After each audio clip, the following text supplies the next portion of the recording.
Dan Martin on a holiday week, if you will. Christmas Eve right around the corner. Christmas then, the day after. This is Great Talk. Are you doing a Mike Kelly holiday countdown? I am. It feels like you might be. I did. Well, Daniel, then after that, you've got, I think I went to Rooney there, I'm sorry. And then after that, you've got New Year's. Yeah. And then you've got the first of the year, which is also known here on the 1st of January. Are you ready to go? 2024. I'm ready. I'm hot. Ready to. Dan's got a little beard going. Looks a little Santa-ish. Santa-ish. That's not a fat guy with white hair joke. No, it is. That's what I do about myself. It's okay. Sorry. I got a lot of gray hair going right now. Got some grays going. Yeah. How you doing, Marty? I'm good. I've been off work, off TV a ton. A lot of time at home with the kids, which means I'm ready to get back to work. Yeah, I bet. It actually kind of works out. They're about to get out of school, and I'm about to be busy again at work. So that's perfect. Just kind of times out. Did you do that on purpose? I did not. It just kind of the way that vacations rolled out. Like one of my colleagues is going out of town for a week, and that's coming up, so I'll go back to work. But I did go Christmas shopping with my wife the other day. You actually Christmas shop in person. You don't do Amazon. Do you know I've never bought anything off Amazon? Really? I wouldn't even know how. And trust Interesting. me, there's a box every hour at our front door. Yeah. The dog barks like every now. 20 minutes. I'm like, oh, my God, who's breaking it? Everybody's No, house is like that. It's unbelievable. I've never ordered anything off Amazon. I don't know how that works. But on Saturday, my wife said, we got to get the kids have a pajama party or something at school. We need so we're at Old Navy, probably there for 45 minutes. And then we're leaving. She said, well, you just seem miserable in there. I said, well, I was. And I said, why wouldn't I be? I said, there's nothing for me to do in there. So is it packed? Medium. But I'm just saying she knows exactly what she's looking for, which is great. I figure it was like the big crowds that got to you and they were upset you didn't cover their high school team. Yeah, they came up. When's the last time you covered Afton, jack off? Yeah. They've never been that way. Or maybe it was a fan that saw you give a pat on the butt to one of the MLS stars. Way to jinx City. No, did I tell you this happened on Thursday night? My wife and I were Christmas shopping. This is what happens off TV a bunch. And the Old Navy thing was a great experience. She just kind of said, I said, honey, there's a thing. Like other husbands give each other a look when they're at the store and shopping for the kids or something like, how you doing? Yeah, I'm here too. And it's a very low percentage of husbands that are actually, I said, look I was there. I get points for that. But last week, we ran into a Walmart, and I'm anti-Walmart because of Cronky. I have to be honest. So I'm a hypocrite, but I happen to be in there grabbing some, knick-knack kind of things for around the house. I'm wearing a baseball cap, sweatpants, and this lady just goes, news, you're on the news. And I said, yeah, sometimes. And she goes, you got the nightly report. And I said, well, yeah. Did you sign an autograph? Did you take a pic? TKO, well, she starts to talk about it. She watches every night. And so now I'm thinking, I better clean up and look nice for the picture. And she said, man, I really like what you say sometimes. But other times I want to reach right in there and punch you. 1,000%. That's what How old was this young lady? I'd say let's say she was 40. Okay. I have no idea. But, and I said, well, that's interesting. Thanks, I guess. And she said, that means you're moving the needle, well, Martin. I've never had anyone say that to me in my life. And then I started thinking, which one? Which comment? Which one right. Which one got you that? Like, if you could say, I don't agree with that. Do you do the TKO every night? TKO is at about 10:20 every night, except I've been off work. But yeah, it's every night. So it's every night. I had a news director. That's a lot of commentaries, man. I had a news director 15 years ago or so, and he was from Texas. Hey, buddy, remember Dale Hansen was the big Dallas sports guy? Sure. Very opinionated. A lot of commentaries. He said, buddy, you ought to do something every night. And I said, So I did one time. And he said, oh, that was great. Let's do that every night. And I said, excuse me? He said, we'll do it every night. I said, every night? And then there are some nights there's not a whole lot to comment on. Do you ask for producer help on this, or do you come up with this on your own? I usually come up with it on my own, but I will, if I have a couple of possibilities, I will bounce it off the producers and say, what do you think? Do you like that better? Is that more interesting? Or the last two have been kind of silly. Maybe it's time for something with some meat. You try and mix it up. Now, Charlie Marlowe, for a little while when he first started, he was a producer reporter, so he did both. So he was in the booth when he was producing, and we always laugh about this because this is probably the first year of doing a nightly TKO. You don't always have a hot take. That's the problem with our industry is you're forced into coming up. Well, the Cowboys will never win a Super Bowl again. I'm like, that's stupid. But I did a commentary on phone books because I was living in the city, your old stomping ground, St. Gabe's. And I swear to you, every day I'd get a new phone book on my porch. I'm like, I thought there was always one. But I guess it's not illegal. You can print as many as you want. It's all ads. And so I brought them on the set, and I had a stack, and it was like 3 feet tall. I said, every day I get home, I got one of these, and I get another one. And I was like, and the director said something, oh, great, Corky tonight's going to go off on phone books. Corky as in the clown. Really? So Charlie tells, this director has since passed, God bless him, great director, but was a little crusty himself. So over the years, if I was sitting at my desk, Charlie would be like, what do you got, Corky? What do you got tonight? And I said, I might go back to phone books. It's been 10 years. I might go back to it. So there is that nightly pressure. Are you working tonight? I am not. I'm not back on till Wednesday. There'd have been plenty to get into. There's a lot to riff on. Yeah. I wish I was working, like the Kyrou, Berube, all that stuff. You had Terrence Hargrove winning at the buzzer. Yes. Let's get into it, Dan. Mizzou, Illinois this week. You got the Bragging Rights game. They played yesterday against Seton Hall. I watched that game. It was in Kansas City. Good crowd, it looked like, at the Sprint Center, but fell behind by a lot. Tough to get back in. I think Mizzou's kind of in a transition year a little bit. You know, they've got the big recruiting class coming in. I think they'll be competitive. You know, they're in the middle of the pack of the SEC, probably lower third, I would imagine. But, yeah, it should be fun. I mean, I think the Bragging Rights game is always fun. You got Christmas time, big crowds, big alumni bases, so should be fun. I always look forward to it. I don't know if I can back it up with stats, Dan, but it feels like the favorite every year in that game loses. Like the team that you like. So Illinois is ranked.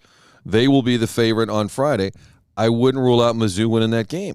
It seems like that's happened a lot in the last 10, 12 years. Do you remember when Quinn Snyder got the popcorn dumped on him as he exited stage left, and that kind of summed up his tenure at Mizzou at that point in time. I mean, they were awful. They were terrible. They were a lost program, and he gets the popcorn dumped on him. I felt bad for him. I really did. Such a no bad one deserves look. that. No, it was terrible, but you also knew it was over. Like that was the end. But what kind of person decides, okay, I'm going to dump popcorn or throw anything? Like, it's just such an ugly thing to do. Would you throw a hat trick? I think that's different. Okay. I could throw this hat, Dan, because I'm wearing the DeSmet hat. Why are you wearing that again? Aren't you taking any crap for that? No, only when you bring it up. And I thought of you driving over here. I looked in the mirror. I went, crap. I'm wearing the DeSmet hat. I just grab, when I get the kids out the door and it's freezing, I don't care. I got a Packers hat. I got a Marquette hat. I just grab stuff. And I realized I was wearing this to see you, and I thought, oh, no, Dan is going to bring this up again. You brought it up. But I was preemptively. I was not going to say anything about it, although I did notice. It does remind me of a great Jim Hanifin story, the great Big Red Coat. Maybe not great in terms of record, but the extremely popular, which we'll get to as a topic.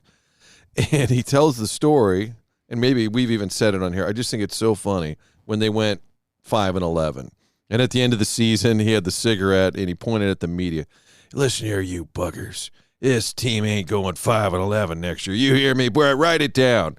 And then, like, the next December, he said he's walking the sidelines. I wish he was here to tell. He said, we're getting our ass handed to us by the Eagles.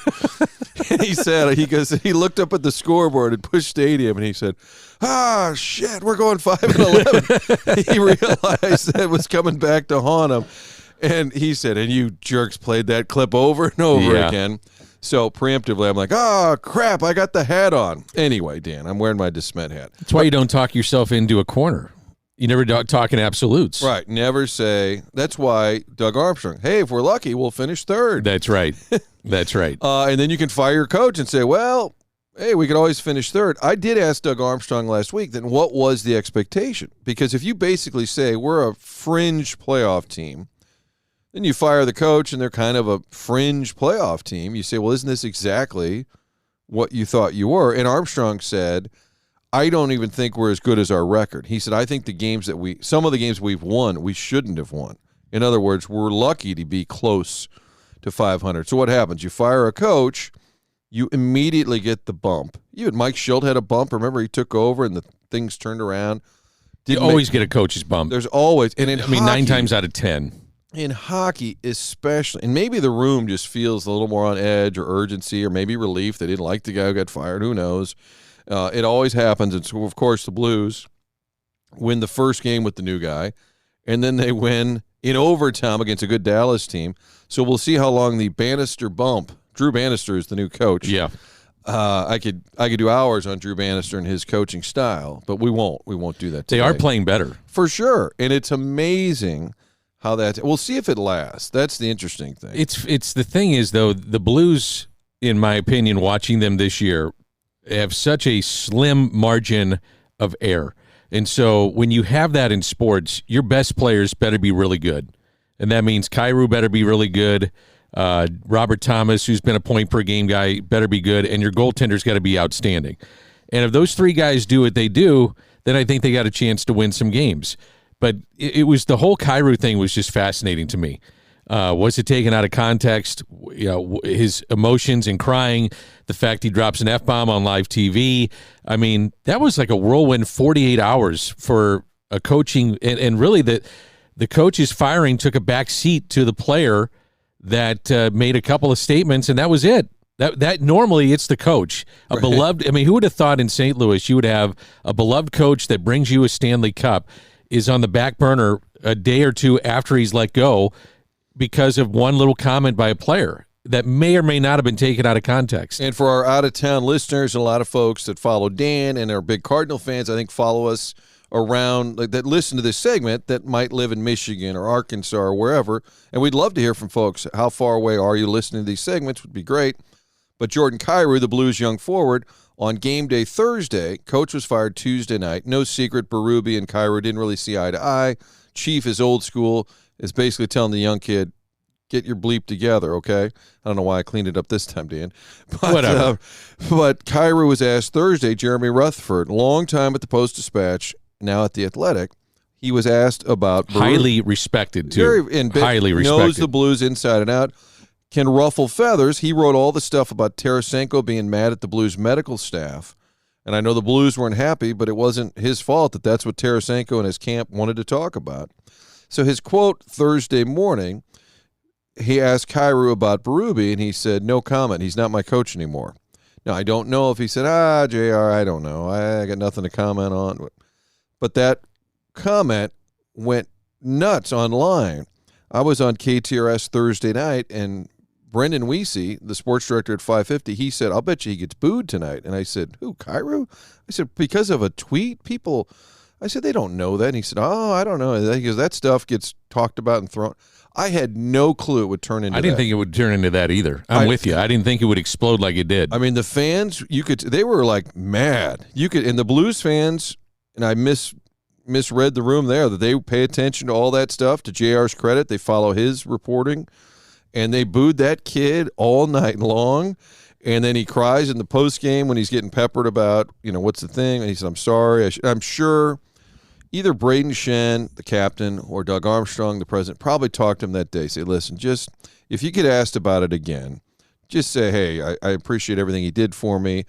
It was a misread by him earlier. Just say, hey, listen, we weren't best of buddies, but he's obviously a legend in this town, and I gotta earn my stripes or whatever. Don't you think, though, it shows to an extent what Craig Berube meant to this town and to the fans? And I always felt like all those guys that are a part of that Stanley Cup are going to be remembered for doing that. They're going to be beloved for doing that, some more than others. Pat Maroon, a hometown guy. Petro wearing the C, the first captain to bring it to St. Louis, despite what's happened subsequently since they won the Cup and he left. But still, he was part of it. His status has gone up now that he's gone. I mean, that's one of the mistakes I think they've made is not keeping him. Berube being the first coach. I don't care if you're an assistant on that team. You helped bring the Cup to St. Louis. It was something that was magical. It was a wonderful time in this town. And I think it just showed the popularity that maybe people didn't understand. I didn't understand it fully. I knew he was popular. I didn't understand have the understanding that he was this popular in town. I don't know if I've seen a. Would you agree with that? Yeah, I knew he was popular, but the way that they reacted to a $8 million a year core player, future star of the team, I was trying to think of a comp, and it's maybe like a Dylan Carlson. I'm just saying in terms of like young, up and coming. Maybe Kyrou's done a little more at this point. but they just turn on him because they're so mad about one comment that he made. And I think he'll learn from it. He's obviously immature. Maybe Shen or Army or somebody should have got to him earlier, because it wasn't just Kyrou that didn't like Berube. And plenty of guys get sick of the coach. It happens. In fact, I talked to Craig Berube on Friday. We'll have it on the site tomorrow. And he agrees that sometimes this message gets stale. He's like, listen, I was beating my head hockey, against... they churn him out like it's no big business. He's way past, the expiration date of most NHL coaches. He fully admits that. I even said, when Armstrong walks in Tuesday night, do you know? And he said, yeah. He said, the writing's on the wall. Like, they all know they're about to get fired. But I just think that Kyrou, it was a boneheaded comment. Maybe it wasn't intended to be a shot the way it came off, but just be smarter than that. Did you think he was going to get fired? I didn't think it was going to happen yet. You and I talked about it last week. We talked about Travis Ford being a little bit on the hot seat, how Ollie has been, and he's got a year to prove it. And we said last Monday, Cousin John, loyal listener, said you and Danny talked about it last week, that it could happen because NHL coaches always get fired. I didn't think it would happen that soon. I thought you'd get to maybe like the first of the year. That's what I thought. And kind of see where we're at. Armstrong, to his credit, and he's mostly been criticized, most people said you should fire yourself. I mean, in terms of approval rating, even with this year's team, I think Berube's approval rating was still at about 90, and Army's is at about 30. Yeah. And they're mad at him for the team that he gave chief. But all of that said, it may still have been the right move, but it's extremely unpopular, which led to my poll, which made people mad at me. In the last 50 years, who's the most popular coach or manager in this town? And I include Mizzou in Illinois. Who's number one manager? I guess Tony. It was Whitey for sure. Whitey would be number one. Whitey for sure. Yeah. I put Norm second, and it doesn't mean they won made it to the Final Four. What I just think in terms of staying power, popularity. Is it 34 years? I think so. But I mean, he was mammoth in terms of his stature in this area. I regret not mentioning Lou Henson. I did have an honorable mention. The Illinois fans are mad at me, and they always feel left out, and I understand that. We do often forget about folks from the Illinois side. But so here's my five. I went Whitey, Stormin Norman, Tony. Now, Tony's tricky because he wasn't always popular. Lightning rod, man. Well, I mean, but he wasn't. But I think he became more and more popular. And when you win 2 titles, and now when he comes back, he's pretty beloved now. For sure. At this point. I put Berube 4, and then I put Spoonhour, which I think in terms of in that era, and you were around, I wasn't as much, the NFL was gone. The Cardinals were down. Then you had a lockout year. Blues had a hole in that, but Spoon's presence was huge. Owned a restaurant here in town, Central West End. He was accessible as all get out. I mean, he was at events with Jack Buck. All the time. He and Jack were very tight.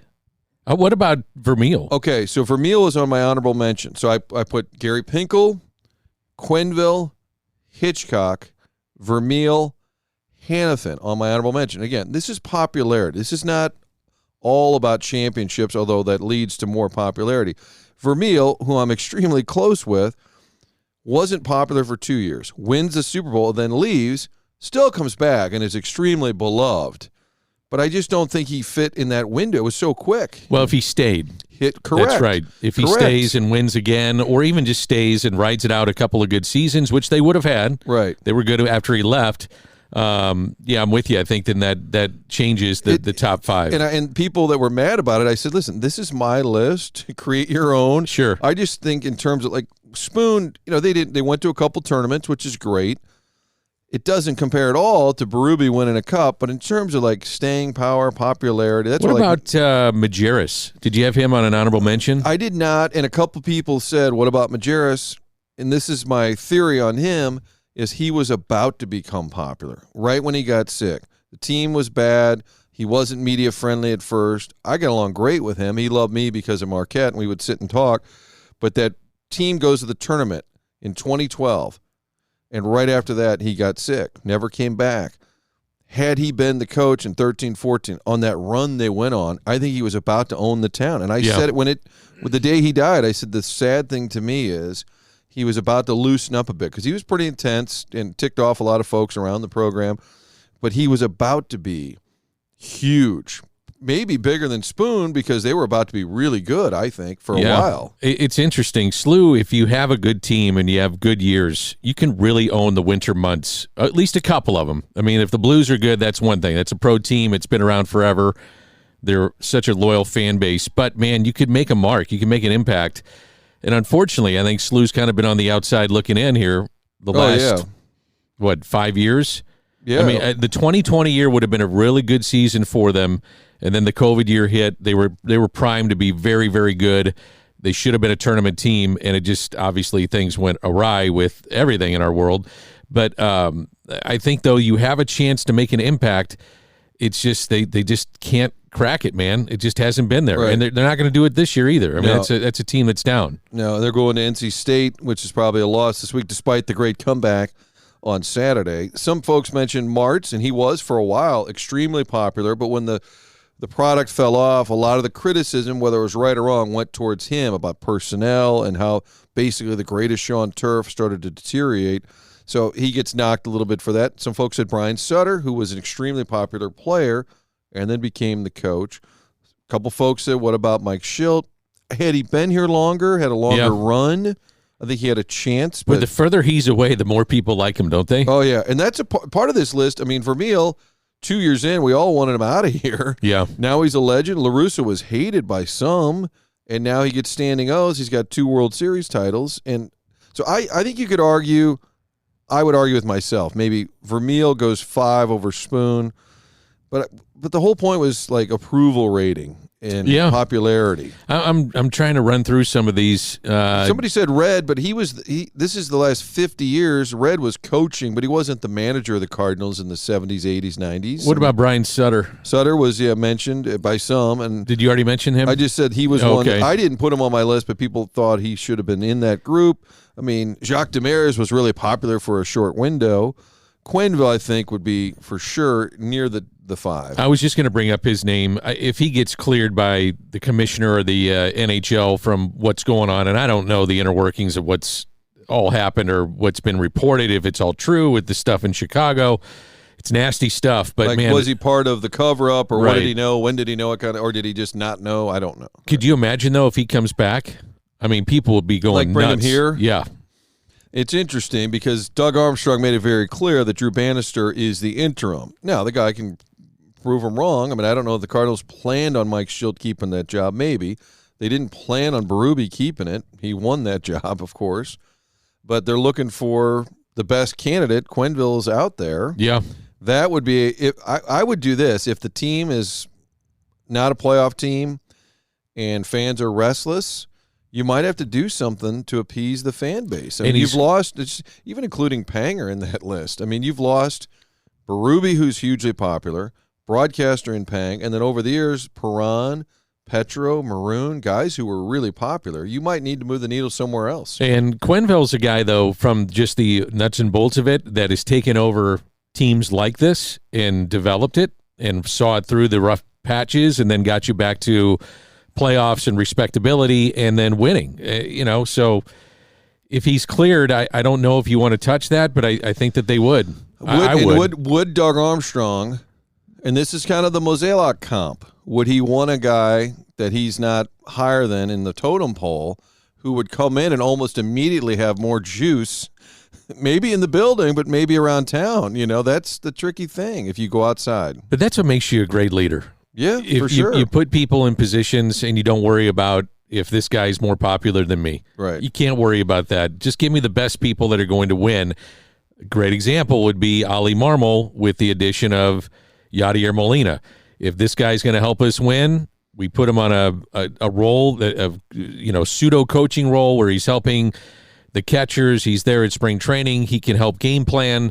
If that's helping me win, then I want him. And I've talked to Ali about it. He's like, I don't.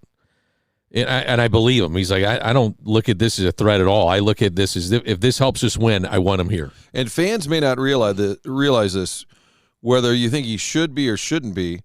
I can just tell you, and you know this better, for a fact, he is, Ali Marmol, extremely confident. He feels like he knows exactly what he wants to do, when he's going to do it, so he's not going to be, even though he's a young guy, he's not going to be rattled. If they said tomorrow, hey, Joe Madden's your bench coach, you'd be like, oh boy. I think he'd say, okay, if that's what they want, fine, let's go win. Let's go do it. That's his approach. Fully believe that. He doesn't look over his shoulder with that stuff. Yeah, and maybe at times it haunts him. If you think you do have all the answers, I think that could be a detriment at times, but he's not going to be intimidated. And I think Doug Armstrong is one of those guys. He really doesn't care. Like he's going to make tough decisions. And he goes, my job is to put this franchise in a better place than when I got here. And he said, and for a while there we were. He said, right now I don't feel like that's true. And he said, and that's my job to fix it. I saw that. I think they're in a better place. Yeah, I think that's a little, because remember the whole Checketts disaster and all that. He came in the middle of that. I think it's fair. And I said, how do you know you're the guy to do it? I mean, when you fire multiple coaches, then it kind of comes back on you. But what happens in the NHL? Think about this. It was Davis Payne was an interim, and they won a little bit. Now he's the guy. Players walk all over him. Bring in old school Ken Hitchcock. He'll kick him in the ass. They start winning. Not enough in the playoffs. Team starts to hate him. He's a pain in the rear. This guy, we're sick of him. Get him out of here. Bring in Mike Yeo. Players walk all over him. Bring in Berube, who's going to kick him in the butt. It's like, here we go again. I don't know anything about Drew Bannister. But if for some reason they started to walk all over him, at some point, maybe he does a good job. Maybe he gets the interim removed, and then in 2 years, they bring in a Sutter to kick everyone in the ass. Exactly. It's so obvious what they do. And in the NFL, it's like, we got to find an offensive head coach. We got a great quarterback. So you hire Scott Linehan. Oh, that was a disaster. We need a defensive-minded coach. Right. Go get Steve Spagnuolo. It's like so predictable. It really is. Hey, Christmas around the corner. Want to remind everybody, last-second gifts could be found at Lordo's Diamonds. Lordo's Diamonds, they're in the heart of Ladue, located in the heart of Ladue. Joe and Jimmy Lordo at lordosdiamonds.com. Also, Ascension Charity Classic. The Ascension Charity Classic will be here before you know it this summer. And get your tickets to golf's biggest event here in St. Louis. Stocking stuffer. It is a stocking stuffer. I want to tell you about Fuse, Lou Fuse and the Fuse Automotive Group. They're doing great things with kids in our community, but also looking for the perfect vehicle for that loved one in your life, Fuse.com. Shout out to the Fuse family. We didn't talk because I was away and whatever. We had those weeks we didn't do the show. I was at the old Rams Park right before the state playoffs in Illinois because East St. Louis, Coach Sunkett, they were out at Rams Park practicing. And I hadn't been there since the Battlehawks a couple years ago, I think. It was just kind of weird being in that building, but I appreciate the fact that it's still a very functioning athletic facility, which is what Lou Fuse has turned that into. So kudos to them. Of course, we're in the Pasta House studios. Dan already knew that. 19 area locations. Order online, pastahouse.com. When you're out there shopping last minute, you're at Old Navy with your wife. Nobody's got time to cook, Dan. You got to go to pastahouse.com. Triad Bank, our good buddy, is the CEO, Jim Regna. He's as St. Louis as it gets. Went to Rosary High School. Remember old Rosary? Then it became Aquinas, Mercy. Then they called it Trinity because they combined three of them. Jim went to UMSL. The main point is Triad Bank is a St. Louis-based bank. Appliance discounters for all your appliance needs, as well as a great repair team. Marie DeVilla Senior Living. They're at the corner of Clayton and Weidman Road. Beautiful Christmas tree. You need a last-minute picture with the gang. They don't mind. Just pull right in there. Corner of Clayton and Weidman Road. Huge outdoor Christmas tree. Very festive over there. And, of course, the Missouri Athletic Club. Dan, you know they have two clubhouses? I did. Yeah, I did know that. Downtown and out west. And they've got a great speaker series. Do you know they have Roy Blunt and Claire McCaskill together coming up in February? My mom wants to go. I think I'll go with her to that. It's going to be I may have to tag along. It might be a Kelly Hancock thing that they're hosting, I think. Sure. I love their speaker series. It's so cool because there's so many different things going on all at once. What did I have for Dan on my list, too? Oh, you had something else you were... Oh, I wanted to bring up... you just said you something. You had the notebook there. And I had the notebook. You triggered my thoughts here a minute ago, and now I'm forgetting about it. But you watch a lot of NFL because you're a hypocrite. You hate the league, but you love the game. No. You love the I game. hate the business side. No, I do love the game. My theory is there's only about 4 or 5 good teams, and the rest of them are all like 6-7, 7-6, and they all play the same game every week, which makes you watch because it goes down to the wire. Every one of them is one possession, it seems like. But who's good? Philly's good. Dallas is good. Right now I'm doing Miami, top Baltimore. Miami, Baltimore. You've got but there's a handful of teams. Buffalo's gotten hot. Buffalo and like San Cincinnati Francisco. and Buffalo are dangerous because they're kind of lurking. But San Francisco, Philly, Dallas, and then you've got your Baltimore, Miami, and the Chiefs, of course. The record's not great, but they're going to be a favorite or dangerous. But so you can get. I'm probably forgetting somebody, but there's 5 or 6 teams. Comes down to one possession every night, every game, every night. There's a lot of crappy teams. With the quarterback play, there's been over 50 starting quarterbacks now in the league. So my theory is, Martin, if your QB can survive the playoffs and you get to the Super Bowl with your QB, you win. It's just the last QB standing. No, it's true. It's so true. Whoever has the last QB standing will win the Super Bowl. That's how it's going to work. I think you're right. I think all those teams that we mentioned, though, they all have a stud QB. Yeah. It's pretty simple, isn't it? It's amazing. And going into this weekend, 30 of the teams had a chance to at least be mathematically alive for the playoffs. The product has never been. That's what they love, though. I mean, the product has never been better. Well, I just think some of the teams are bad, but the games are good. It's the same thing. Like, I hate the league, but you can love the game. Teams are bad, but the matchups are good. Even the freaking Bears should have won, and they're at Cleveland, and all of a sudden Chicago's not terrible, but they're not great. They're not good, but they're not terrible. That's the league. Atlanta, not terrible, not good. New Orleans, not terrible, not good. I watched some of the bowl games this weekend too. It's interesting. I mean, Chip Kelly was the head coach of UCLA. Was asked a simple question of, what are your thoughts on how to either keep or correct what's happening with NIL? The fact that you have the transfer portal, that they themselves in the Pac-12 are leaving, and that conference is being dismantled. If you get a chance, go back and listen to what he had to say.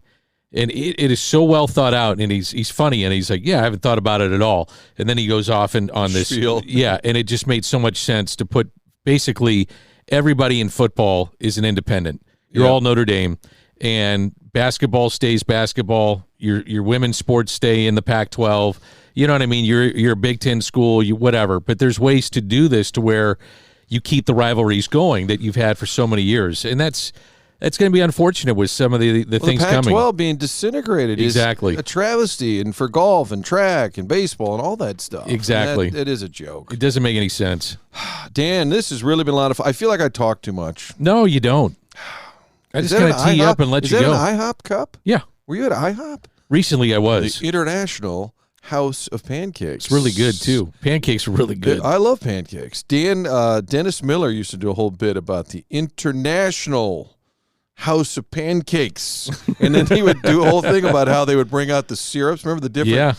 What's the boysenberry? Is it from the Bordeaux region? Like, he would do a whole shtick about how the as if the syrups were wine. Yes. He's like, because it's the International House of Pancakes. Who are you visiting with this week? You always get great guests. Craig Berube is on the radio show tonight. We'll have that out tomorrow.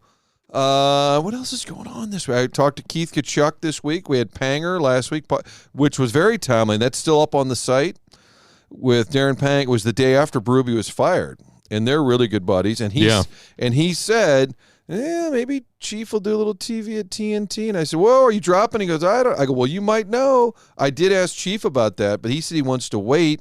And I said, do you want to coach again this year? He said, I'm not ruling anything out. He made it very clear he'd like to coach. I said, you're not going to wait? And he said, we'll see.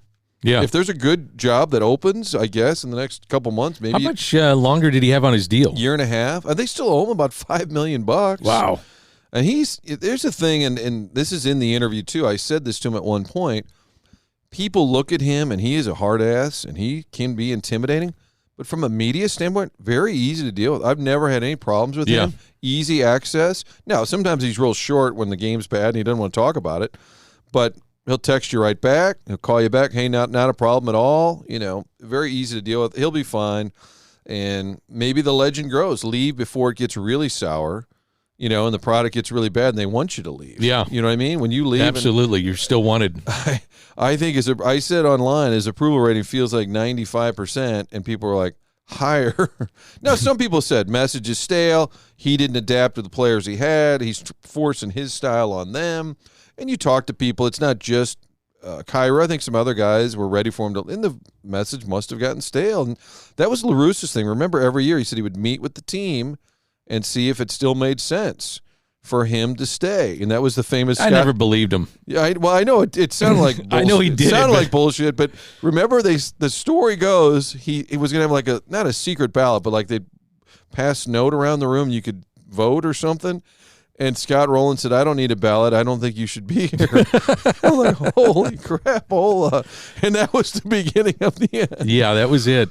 That was it. Wouldn't you love to get? I would love to have. There's no reason to talk about it now, but I'd be fascinated that just that moment alone, like, what? How did the room react? There was an interesting one when the club was going to open up. McGuire was in his heyday. And I think they were going to go open up in Japan, and it came down to a players' vote, and the young players are looking for money. I mean, they were all going to get paid like $50,000 or $75,000, $100,000, whatever, just to show up and go play.